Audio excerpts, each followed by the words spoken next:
Inravio.com.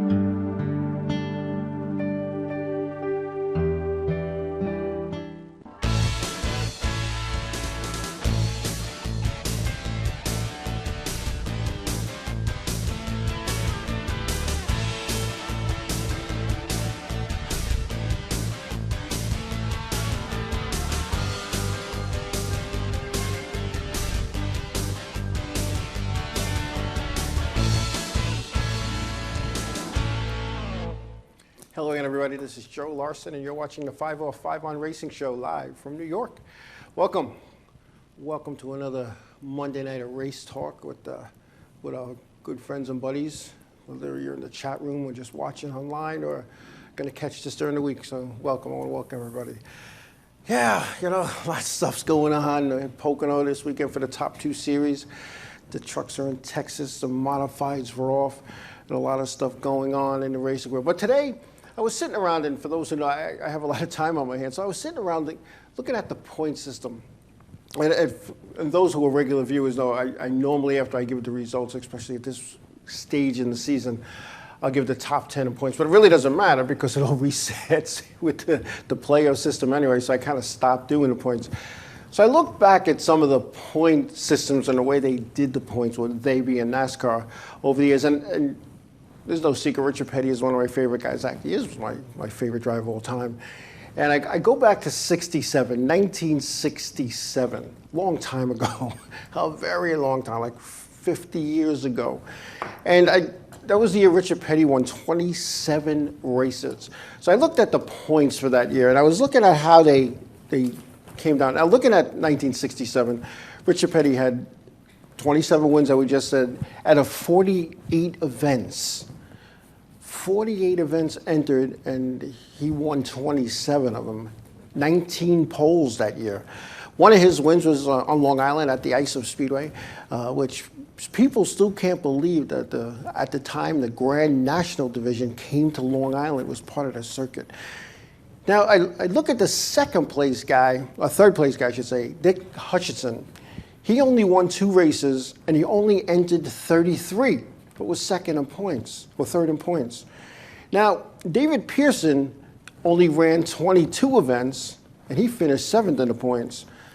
In that year, 1967, 126 drivers took the green flag in the Grand National Division.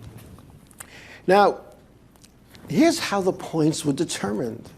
And you think this is wacky, wait till you hear the next one. Events paying what they called a basic prize money, which was anywhere from $5,000 to win up to $7,000 to win. The winner earned 400 points with a 16-point drop. So second was 384, 368 for third, and so on.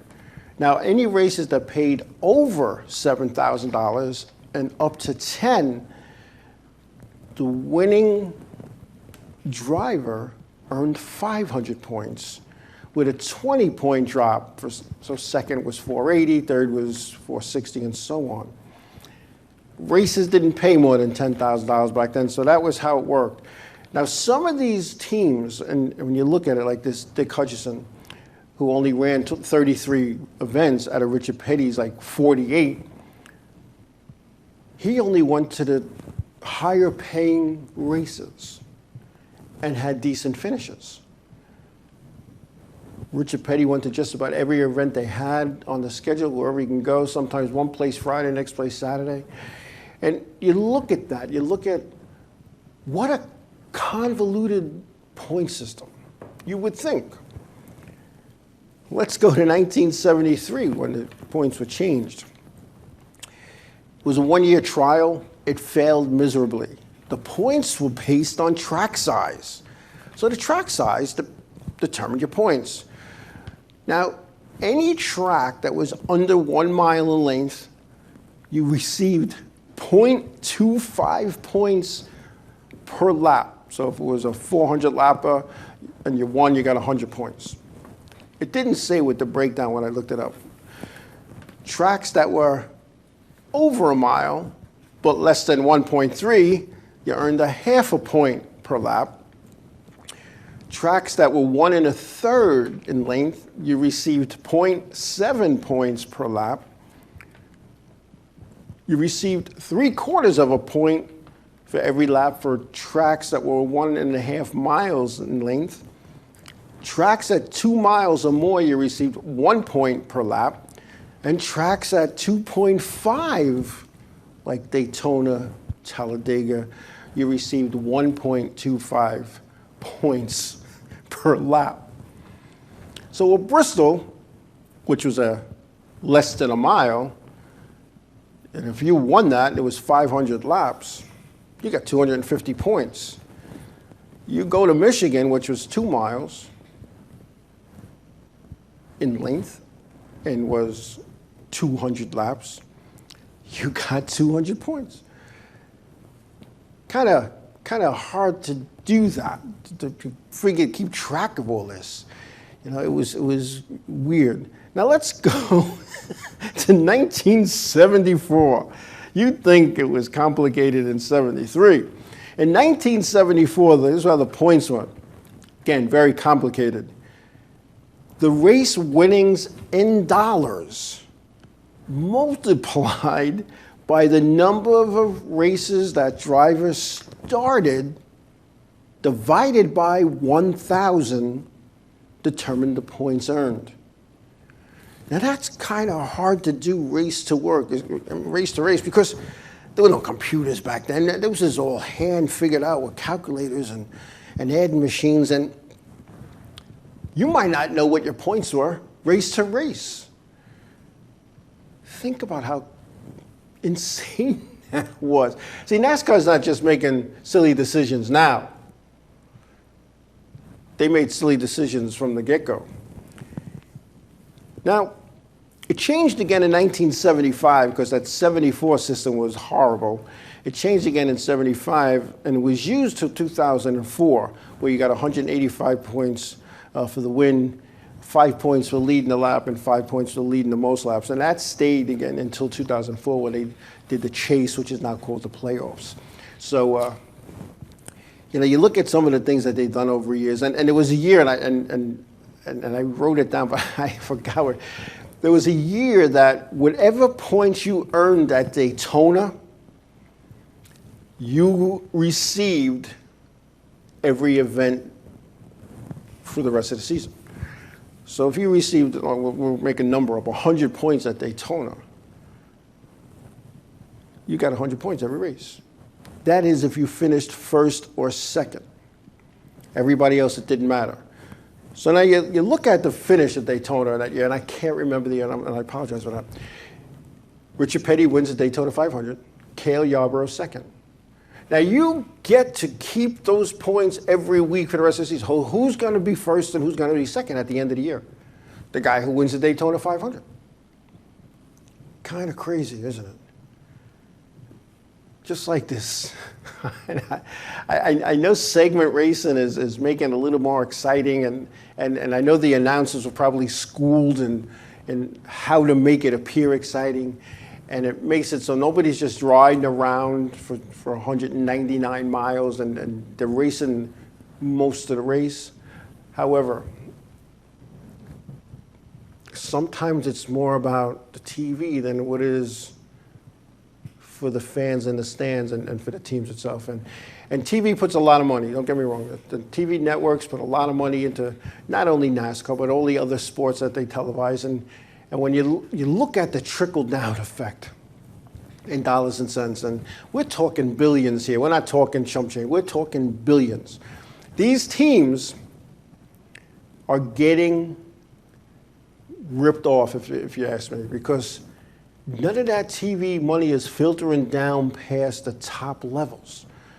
And when you look at touring series, you look at the K&M Pro Series, East and West, Canadian Tire Series, NASCAR Europe, NASCAR Mexico, the Modified Tour, the Whelen Modified Series, even the NASCAR Weekly All-American Series, none of that money's filtering down to the short tracks. In fact, I often believed that the 7 series that NASCAR has touring and the thousands of weekly tracks over the North America are supporting NASCAR because all the licenses that are purchased, because in a lot of tracks, if you're in that pit area, you need to have a license. You have to have a license. Otherwise, you're not getting in the pit area unless you want to pay a crazy fee. When you think about that, the licensing fees that the weekly tracks send up to NASCAR, the sanctioning fees, and a lot of people don't understand that. There's a fee that you pay as a NASCAR Weekly All-American Series racetrack to NASCAR just to hang that NASCAR banner. Now, don't get me wrong, that NASCAR was very good to me some 20 years ago, and they took care of a lot of stuff for me, bill-wise and medical-wise. But when you look at that, the purses, I look at some weekly tracks, and I've been to a lot of them. When you look at the payoffs, the payoffs in a lot, not all, a lot of the weekly race series tracks have not changed in years. In fact, some of them have gone down, and I've talked to PR people at racetracks, in Stafford and Thompson and here on Long Island and down in Jersey, if that series or that division at that week track doesn't have a major sponsor, the monies aren't there. Now, I look at some of these racetracks and they have 1,000, 1,500 people in the pit area, and and talk about for random. I know tracks at 75 to get in the pits. I know some are 50. I know some are 30, whatever. But take $50 a person. You have 1,500 people. That's $75,000. And you look at the total purse paid out. It's $15,000. So where did the other people, where the monies come from? What do they do with that? Of course, you know what they're doing with it. They're kind of, I don't want to say kind of, they're paying their bills. And between taxes and insurance and payroll and advertising, it all adds up. Don't get me wrong. But this is the only entertainment business where the entertainment pays to perform. You go to the circus, the elephant ain't paying, the clown ain't paying. When you go to a hockey game, the players on the ice or the performing, they're not paying. It's something that needs to be talked about and looked at over the years, and because short track racing across this country is crumbling. Part of that reason is the interest is not there anymore. They no longer have motor shops and steel shops and all this kind of other shop to get people interested. And today's, I'm going to say times, we'll call it in today's times, nobody wants to get their hands dirty. It's easy to pick up the phone, call somebody. Oh, starter went my car, let me call AAA, get it towed down to my local repair place and just write a big check. Years ago, you went to the local parts guy in your town, in your village, and you got the part and you fixed it. That's not happening anymore. So who wants to go racing? Because you can't take your race car to your local repair service station. I tore the right front off. I need it back by Friday night. They're gonna laugh. They're gonna laugh at it. They're gonna laugh, and I think that's part of it. Nobody's learning this because we've pushed down the throats of the younger people. I'm going to say people born in the 70s and 80s. We pushed down, got to go to college, got to get an education, got to wear a shirt and a tie to go to work. You don't want to get your hands dirty. You want to work 9 to 5 or 8 to 4 or even 9 to 3 with a 2-hour lunch. Nobody's working like, and I shouldn't say nobody. There's a lot of good, hardworking people out there.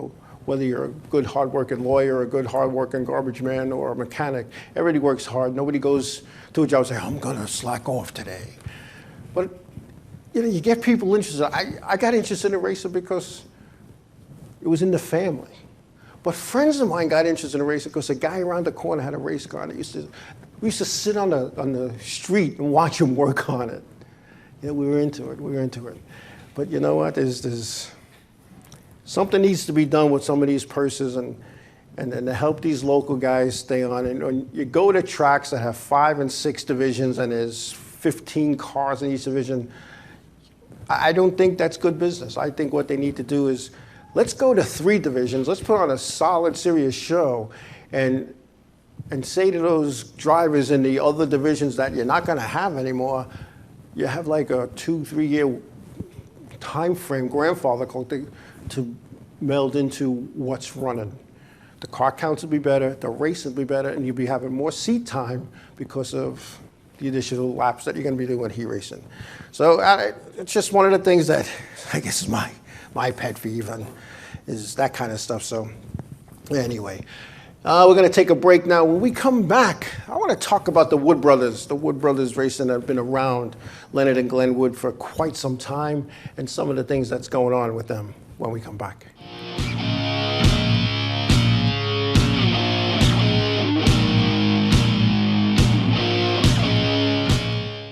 Hey, I said was going to say what's up for some reason.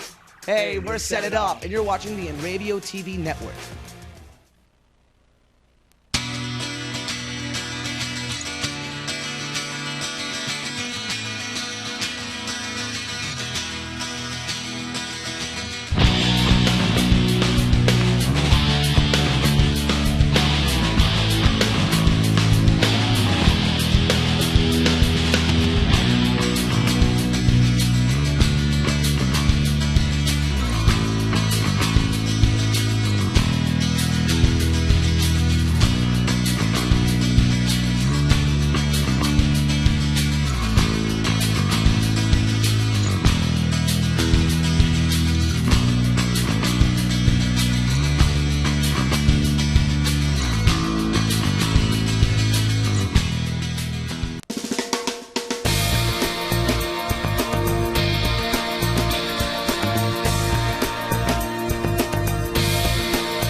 Village Music Shop of Mastic.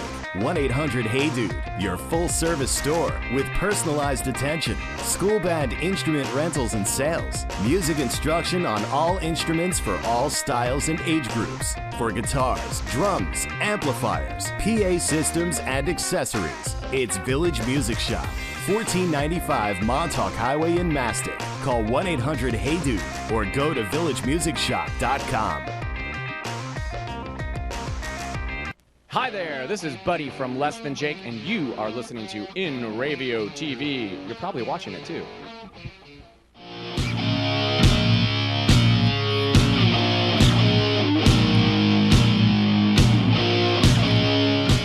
Hey, welcome back. I was just scrolling through the chat room. Just to answer a couple of the questions real quick before we go into the Wood Brothers. We'll be talking about social media in a little bit. And the chat room is not a reflection of how many people are watching. That is just who wants to chat. People who watch from all over the country. We have people, regulars from North Carolina, regulars from Florida, New Jersey, Pennsylvania, Hawaii. Once in a while we have a viewer that comes on. So the chat room is not a reflection who's watching. That's just the people who choose to chat and get involved with that. But anyway, we'll get to the social media part in a minute. But the Wood Brothers racing. Wood Brothers have been around racing for a long time, 67 years as a matter of fact. The Wood Brothers race cars have entered 1,487 or 88 events in their lifetime. And this past Sunday, the Pocono International Raceway in Pennsylvania, they notched victory number 99. Wood Brothers. The Wood Brothers invented the pit stop. It was poetry in motion. They practiced it, they worked on it. And you're talking about in an era where they still had to pull the license plate frame down, unscrew the cap and put gas in, changing tires. And what they did is they revolutionized pit stops. So the 55 1-minute long pit stop became 40, then 30, then 20. And now these guys are changing 4 tires and putting 22 gallons of fuel in these things in like 6 or 7 seconds. So it's amazing. But anyway, the Wood Brothers, NASCAR had come up with a listing of the top 100 drivers, and 20 of those drivers drove for the Wood Brothers. And again, I'm going to give you that list. I'm going to bore you with that list. And some of these names are who's who in racing. Glenn Wood was the first driver for the Wood Brothers. And he stopped racing after 1964 to become a full-time owner.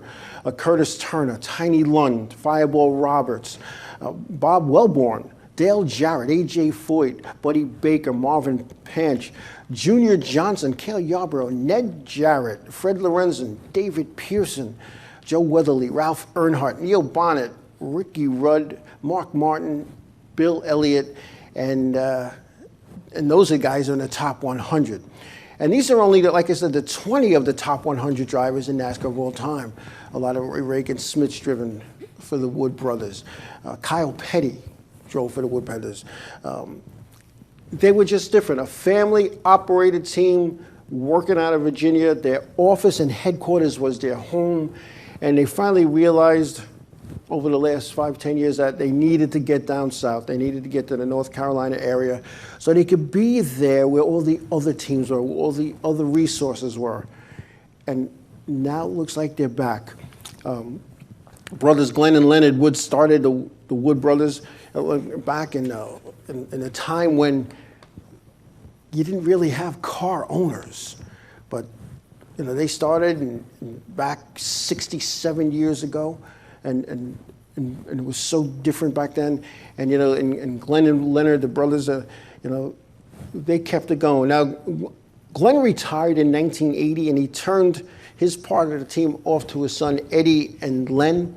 And then Generation 3, as it's called, is heavily involved as John and Jordan and Kevin Wood are making it happen today. And I think they're on their way to a lot of success moving forward. And you look at the win, they had a Daytona 500 win in 2011, kind of ran part-time, win this weekend at Pocono. So the Wood brothers. And I had the opportunity to sit down and talk with Leonard Wood at Martinsville one year, and we were talking about what's different. And he said, what's different is the money. He goes, the money it costs to run. You have to get everything aftermarket. If you want to fabricate something, you got to go to NASCAR and bring it to the R&D center, and they got to check it out. And they don't want fabricators anymore. They want this, and they want that, and that's because it's easier to tech. He said years ago, what they made in a whole career in the early days, that one Daytona 500 win was more than they made in 25 years of racing. So the money's different. Of course, the money's all on top. And it was nice talking with him, and he was saying that the talent pool isn't what it used to be, and a lot of these younger guys are coming in and they have their, they have their helmet, their shoes, and they come with a big check or a big sponsor, and no longer are these teams going to the local short tracks looking for talent. Now the teams are looking for the dollars. And that's one of the problems that racing is facing today. And I think there's a new wave coming, this younger generation, these younger kids who've been racing since they're 5 years old, and daddy fixed their go-karts and their quarter midgets and their champ karts, and maybe the older brother who wasn't into driving, they were all fixing it, and these kids just became drivers. And they moved up the ranks through Bandoleros and Legends and whatever their local racetrack had. And as some commentators and writers, say like the K&N division, which used to be the Busch South, well, they had the Busch Series years ago, which is now the Xfinity Series. They call it the Kids and Nephews division because those are the teams are using that as a development series. But the Wood brothers, they got a win today, and it was nice to see the 21 in victory lane or the win on Sunday. Anyway, social media. Everybody knows I'm on social media often. I'm looking at stuff, reading stuff, and it's hurting our sport.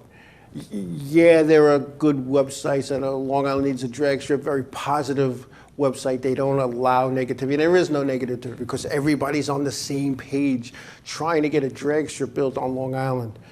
So they don't have to go to New Jersey. They don't have to go to Pennsylvania. They don't have to go to Charlotte, the big 4-lane dragway. They could race on Long Island. Years ago, there were so many places to drag race on Long Island. And you're talking 2-3 nights a week. But when you look at some of the short track stuff, a track operator got on social media today and told people to stop the BS. Because there are people who, A, have no idea how to run a business, no idea what's involved with running a racetrack. These guys, and I don't mean to put anybody down, but these guys probably don't even pay their bills at home, their wife and girlfriends do. So they have no idea what goes into running a racetrack. And I'm not saying I'm a track operator and I know all the ins and outs, but I've been behind the scenes at every level. So I see what's involved. And when you look at what it takes, you don't just show up at the racetrack opening day, unlock the gate, and all right, come on in. Doesn't work that way. There's a lot that's involved, and there's a lot of cost and expense in running a racetrack. Whether you're a NASCAR track or not, you still have to have a sanctioning body or insurance, because that's really what NASCAR is to the weekly racing series. It's an insurance. It's insurance in the event that you're injured or face the unfortunate, timely crash that you meet your maker. There's insurance that's involved with that. They got to pay that. They got to pay taxes. You know, taxes on Long Island are insane, insane. And I saw a lot of people saying, well, you know, I go to this track in, you know, Foothills, North Carolina, and it's, you know, $7 to get in, and blah, blah, blah. There's no comparison. No comparison. What it costs to run that racetrack in the foothills of North Carolina and a track that's on Long Island. It's like if you had, and I equate this in baseball, the revenue share. Not to make this a baseball show, but you know, teams like the Yankees have to give money to teams like Milwaukee because of their market, the revenue share. Now here's my argument. Let's say I have a convenience store. My convenience store is on Broadway and 34th Street. Why should I subsidize the guy who decided to put his convenience store on Rural Route 1 in Anytown, USA? He chose to put it there. He chose to do that. Why should I subsidize that? But anyway, I'm getting on a tangent here, but what needs to be done, and the people who want to get their, I call them keyboard muscles, and bash their racetrack and bash the promoters and bash the officials, before they go public with that kind of nonsense, they need to pick up the phone and call that track and offer suggestions. Hey, I was at your track the other day and blah, blah, blah. That's what they should do. That's what they should do. They should offer suggestions. That guy might go, thanks for calling, and click. Don't bash them. Because here's what happens, and I say this, and I've seen this happen. People on the internet, and they're bashing every social media that they can find, they're bashing their local racetrack. So here's the guy who maybe goes once or twice a year, and they're sitting there and having a family discussion. The husband, like, hey, let's go out to the races. One of them, I'll say the wife this time. The wife says, I've been on the computer. Place is a joke. We don't want to go there because of one guy. Because one guy says bad stuff. That's not out. 4, 5, 6 people that aren't showing up. Their friend next door says, I thought you guys were going to race. No, that place is horrible. You know, so-and-so on the internet bashed their race. It's a horrible place. You don't want to go there. And that's what happens. So everybody's sitting there, oh, you know, the stands are empty. Why? You know, and I'll tell you what, people, and I'll take the Long Island for right now. People are complaining about the cost to go to a racetrack here on Long Island. They think nothing of plopping $200 a ticket to go to a hockey game or a basketball game. They think nothing of it. Let's go to Yankee Stadium. Oh, good seats. All right, about 200 each. All right, give me 4. Don't blink an eye. They're not on the computer the next day. So, I went to Yankee Stadium. It cost me $800. No, they had a great time. They're paying $9.50 for a beer, $10.50 sometimes for a beer, when you could buy a case for that amount at the local beer distributor. But they don't complain about that. They complain about the officiating. Let me tell you something. I was an official for a long time. A long time I was an official. And you know what? I never sat back in my car driving. I think I'm going to be a bad official today. I'm going to make some bad calls. I'm going to screw up some people's lives. Yeah. No official does it. Every official goes to the racetrack and does the best job they can. You might not agree with that guy. You might think somebody got taken out on purpose, which is another argument that I'm going to have, because nobody wrecks on purpose. Mostly nobody. Because nobody wants to have tens of thousands of dollars in their race car and say, you know what? That 00 guy, he got me 5 years ago. Here's my chance. I'm going to wreck him and wreck me at the same time. It doesn't happen. You don't see that nonsense in drag racing. And drag racing is kind of new to me. Thank you, Long Island Easy Drag Ship and all the guys, Johnny and the guys. Because they go there, they get in their car, they do their prep, they boop, get some heat in their tires, do some burnouts, watch the lights go. Win, lose, or draw. Okay, boom. Let's do this again. Nobody's wrecking, nobody's complaining about the officials. The clock tells it all. The computer, the line. If you jump the line, boop, not good. It's not good at all. But short track racing is so much different because people just find it easy to sit back and complain. Get involved. Become an official. If it's so easy, be an official. Go to your local room. Hey, look, I'd like to be an official, and I'll work for free. And I will do the best that I have. And sometimes I see things in chat. I'm ready, John, I'm ready. We have this standing joke that he wants me to do a straight line. I know I can do a straight line. It's turns that I have problems with, so maybe that'd be a good idea. But anyway, but when you look at that, and when it's NHRA, whether it's NASCAR, whether it's whatever series you're involved with, you have to abide by the rules. And it's just like baseball. If the umpire says strike three, it's strike three. If you get black flag because that official thinks you're leaking or there's excessive smoke or you did something on the track, that's what it is. And I can remember, gosh, years ago, I had a black flag, Wayne Anderson, NASCAR Wheel and Modified Tour or Featherlight Tour champion at the time, champion, former champion. He was a national champion, won a lot of races. He got a little heated over something that went on at a racetrack, and he did something that deserved the black flag, and he had to go. He wasn't going. Held up the show. It wasn't until I got the track tow truck, start to hook up his car, that he decided to pull in. And I was doing another show at the time, and people could call in, and the guy called in and said, you know, you black flagged one of the best race car drivers in the business. I said, yeah, I know. Why? And I explained it to the driver and his crew chief that night. I don't know who you are, but I'm not going to explain it again. You got a black flag. Saturday passed. See you next Saturday. And I go, yeah, but he's one of the best in the business. Who are you to black flag him? So I said to him, I said, Ted Williams, one of the best hitters in baseball. Last guy to bat 400, right? Yeah. When the umpire said strike A, did Ted Williams go, no, pitch another pitch, I'm still batting? No. He put his bat on his shoulder and he went in the dugout. Because that's class. And that was one of the things as an official that it took some teams a long time to realize you got more with honey than you did with, Bashamy. And if it's black, it's black. If it's white, it's white. But if you're an idiot, you're not getting the gray. If you come up week after week complaining and cursing me out, and my tech guys don't know what they're doing, and you guys are idiots, and blah, blah, blah, do you think you're going to get the gray? It's not happening. Come up and talk like a gentleman. And I'll tell you what, and I've told the Todd Zayedy story many times, and I'm going to tell the Roger Roxy story. Roger Roxy got caught up in this tire gate, I'm going to call it, here on Long Island a few years ago, and it was only because of politics, and he got the shaft.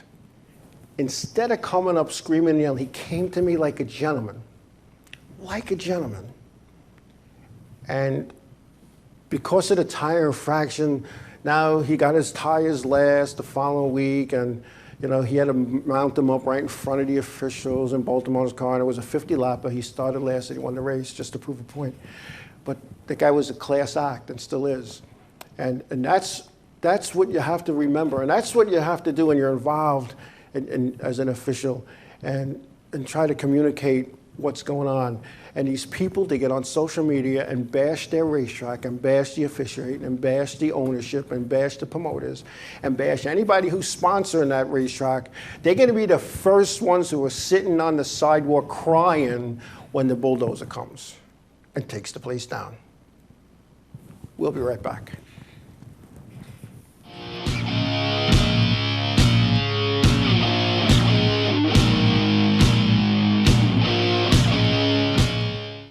Hi, I'm Remington. I'm Emerson. And I'm Sebastian. We're Palais Royale, and you're watching Inravio TV. There we go.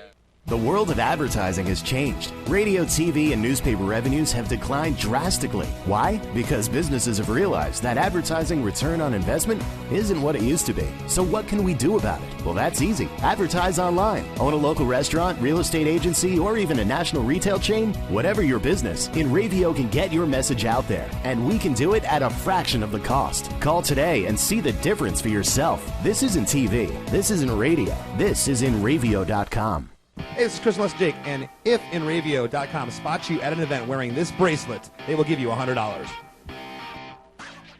Village Music Shop of Master.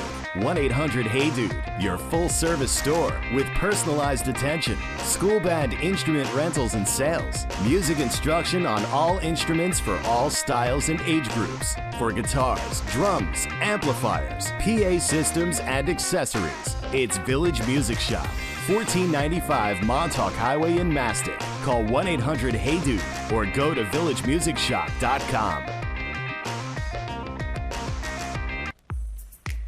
Hi, this is Mike Jarecki from My Race News, and you're watching the Inravio TV network.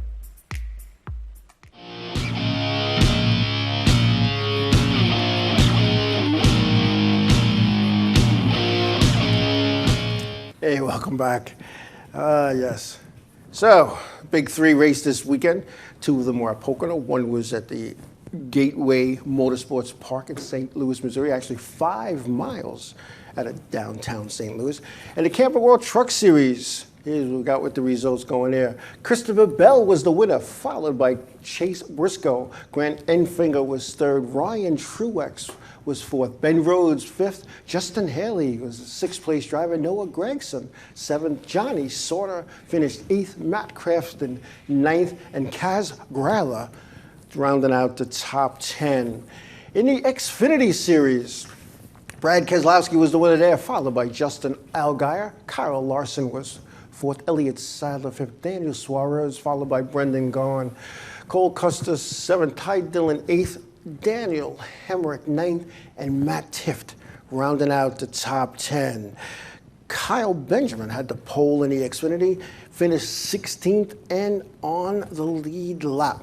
Their next event will be at Michigan, and the Truck Series, their next event will not be until Gateway Motorsports Park, and that'll be in 2 weeks. They were at the Texas Motor Speedway this past Friday. My error, sorry about that. The Monster Energy NASCAR Cup Series, Ryan Blaney with his first win ever in the Monster Energy NASCAR Cup Series was battling off a lot of people. Kyle Busch, one of them. They had an epic battle for the front spot towards later in the race, and all of a sudden Kyle ran out of tires. Kevin Harvick was chasing him down and just needed another lap or two and possibly would have got him. Eric Jones was third. Kurt Busch fourth. Brad Keselowski fifth, who did a fine job in victory lane interviewing Ryan Blaney. Martin Truex Jr. was second. And Kyle Larson seventh. Chase Elliott eighth. Kyle Busch ninth. Matt Kenseth 10th. Darrell Bubba Wallace making his debut in the Richard Petty Motorsports number 43, finished 29th, one lap down to the leaders. And 23-year-old Wallace, I'll tell you what, I've said this before, I know Darrell Wallace. I don't know him personally where I'm going to have him at my house, but I would if he was in the neighborhood. This was his lifelong dream. And, came up to the NASCAR Diversity Program and went through all the ranks, the K&N Pro Series, ARCA, the trucks, Xfinity. And this, I'm sure, and I said this last week, this was a deal that was made when Roush Fenway Racing just couldn't do it anymore after Pocono and had to cease that operation. And I'm sure this was a deal that was made. And I'll tell you what, that quick turnover, when I say quick turnover, when you find out a week before you're going to go racing in another series, in another car with another team, think about when you get a new job, whether you're, an accountant, a lawyer, a store worker, you get transferred to a new place. You go in, you don't know a soul for the most part. It's all new. Now you got to get used to a new car, a new spotter. He's had his same spotter for forever. A new spotter, a new way of communication, a team owner who's legendary. I'll tell you what, I'd be a little nervous myself.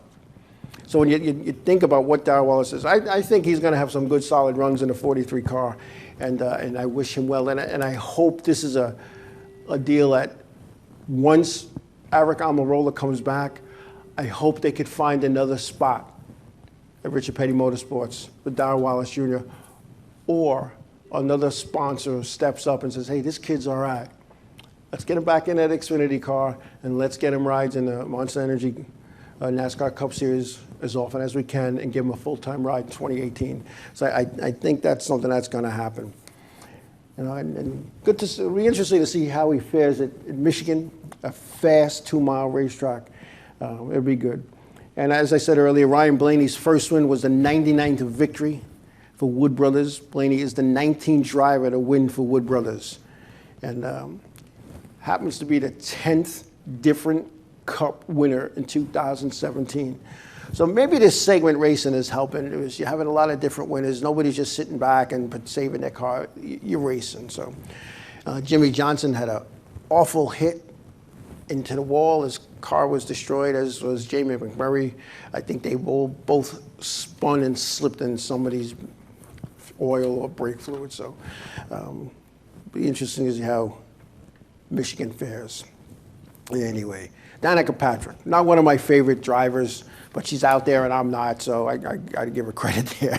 But a YouTube video surfaced showing Danica Patrick confronting booing fans at Pocono. The fans booed her when security guards stopped them from getting her autograph. Woo. Patrick was walking through walking towards the garage and turns to confront the heckling group, saying in part, "I'm doing the very best I can." Also stating, "My job is not to sign autographs, right? My job is to drive a car." Now, yeah, her job is to drive the car, but to tell your fans who are trying to, they're all sitting there, oh, my job's not to sign autographs. Those are the people who pay her salary. Those are the people who come to the race to watch her. Those are the people that buy her merchandise in the fantastic tent. Those are the people who support her week after week, season after season. And she's not going to sign autographs?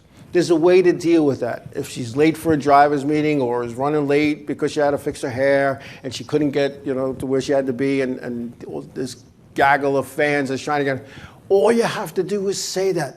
Hey, folks, sorry, I'm running late. I'll catch you later. And do like Jeff Gordon would do.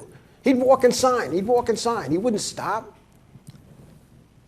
That's not the way to talk to your fans. And maybe that's why there was some problems with her sponsors and not being able to keep a sponsor. And I know I've talked about this over and over the years about keeping a sponsor. It's doggone hard to get one,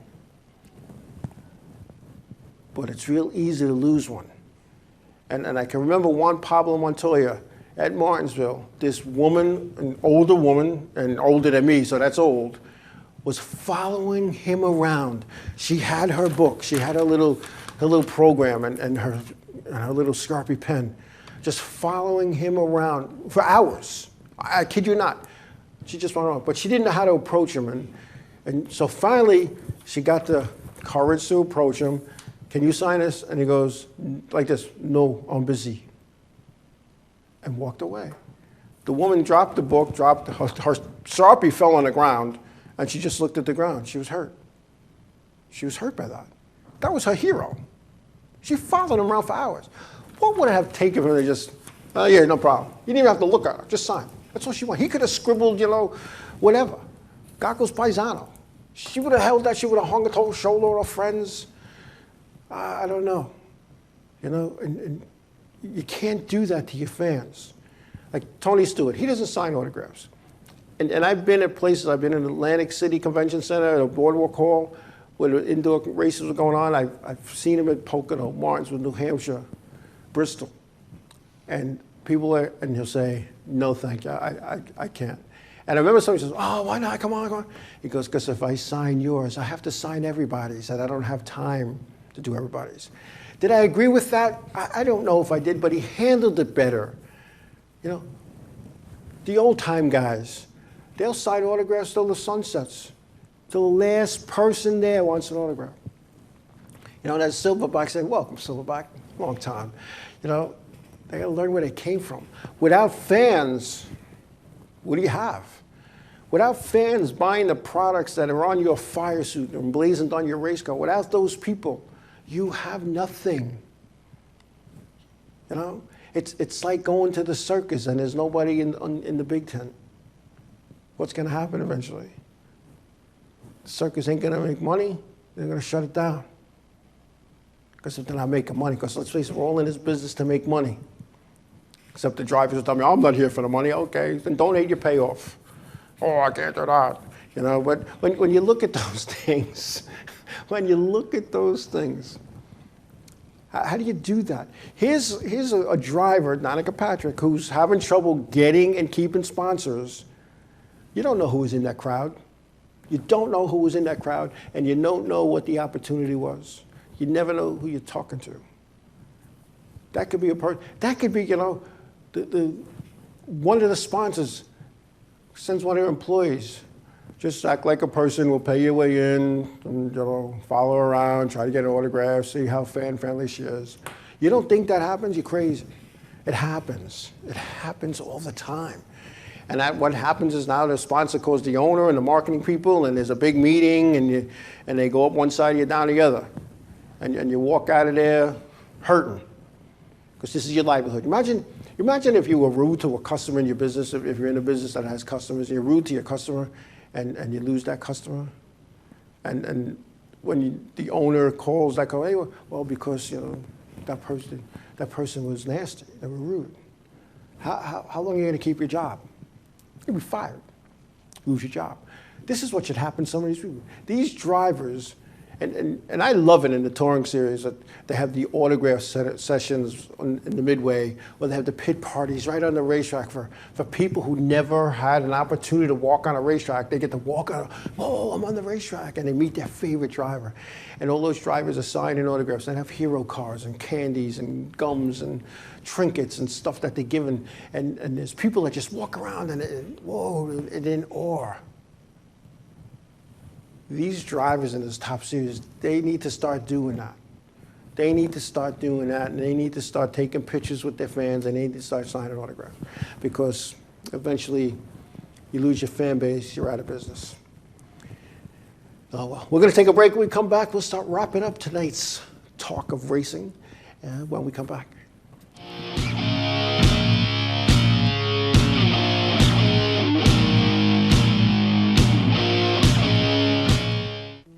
Hey guys, this is Jibs from Ocean's 8, Alaska, and you're watching Inravio TV Network. Hey, I'm Raul Panther. And I'm Commander B. Hawkins. And I'm Rich Will. We're some of the proto men. If we see you without this bracelet, you get punched in the But if you have this bracelet from Inravio.com, you can win $100. Put one of these on, or else.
what's up, guys? This is Assuming We Survive, and you're watching Inravio TV Network.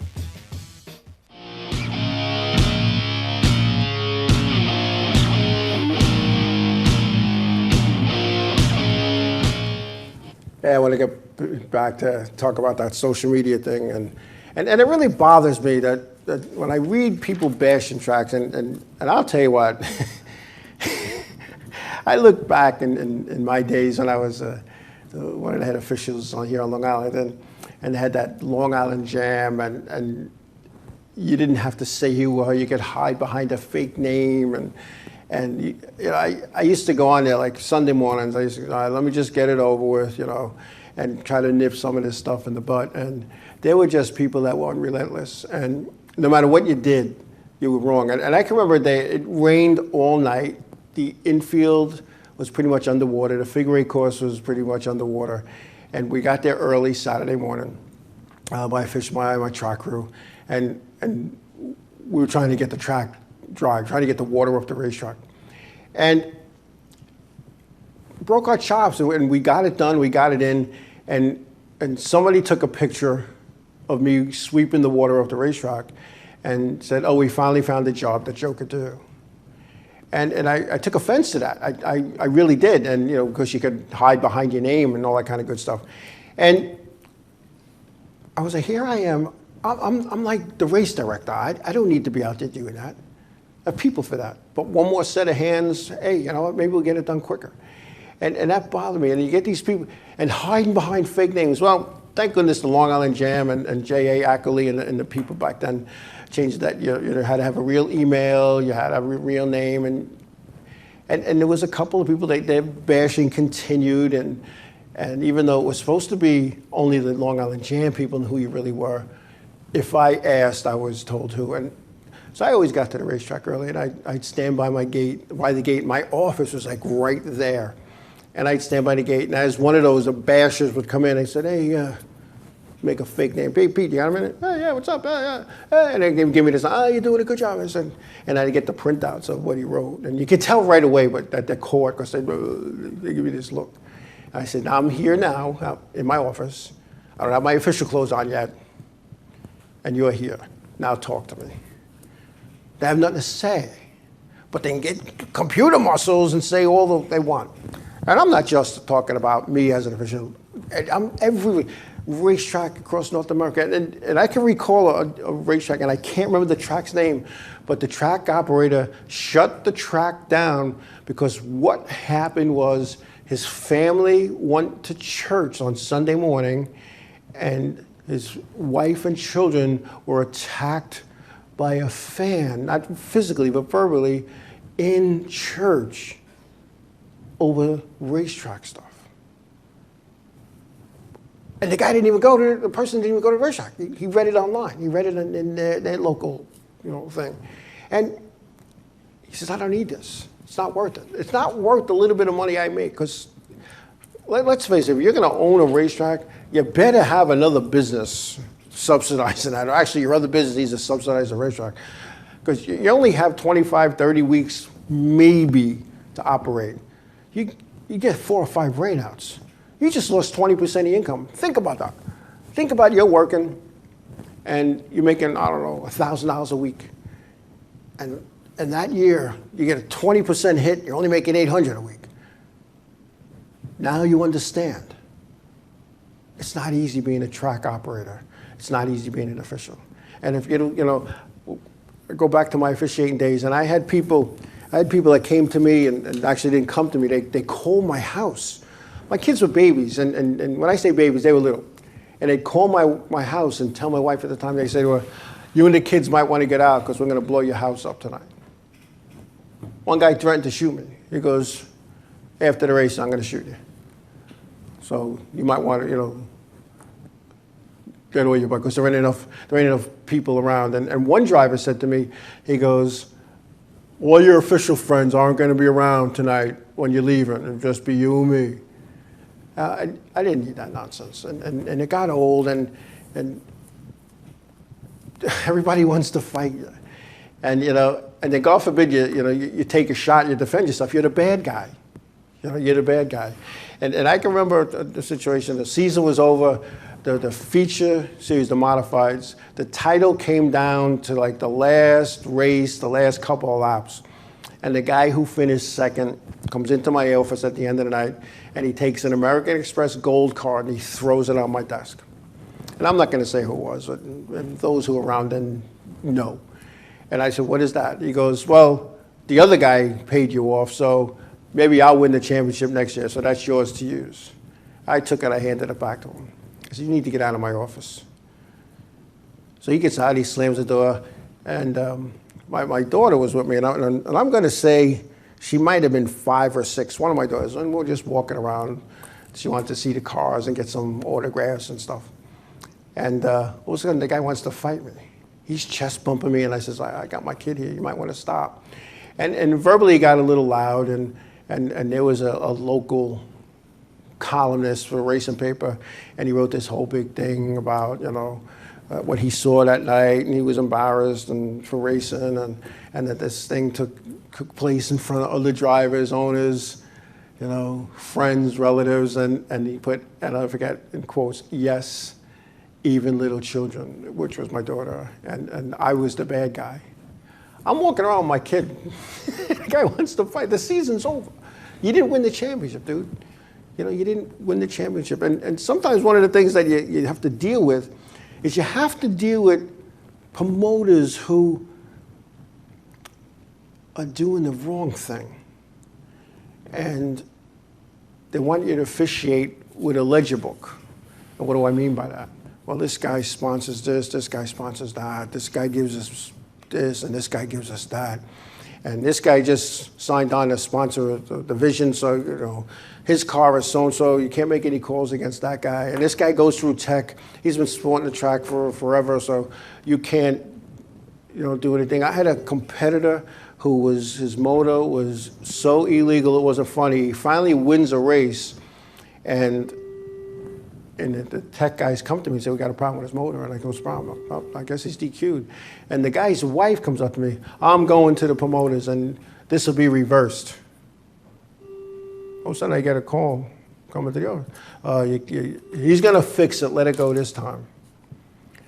Now nobody knows that conversation went on in the office. So they own the place, they're the bosses, that's what they want, and then that's the call we got to make. And the guy kept his win, and I was the bad guy, because all the other competitors, "No, I could cheat now." Now, being a professional person, I couldn't say, "I didn't make that decision, the owner did." I could have, but I wasn't like that.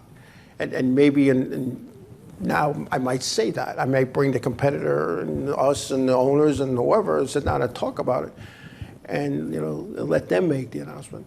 But then if they're going to second guess me or any head official, then they don't need the head official. You got to back your officials. The promoters got to back.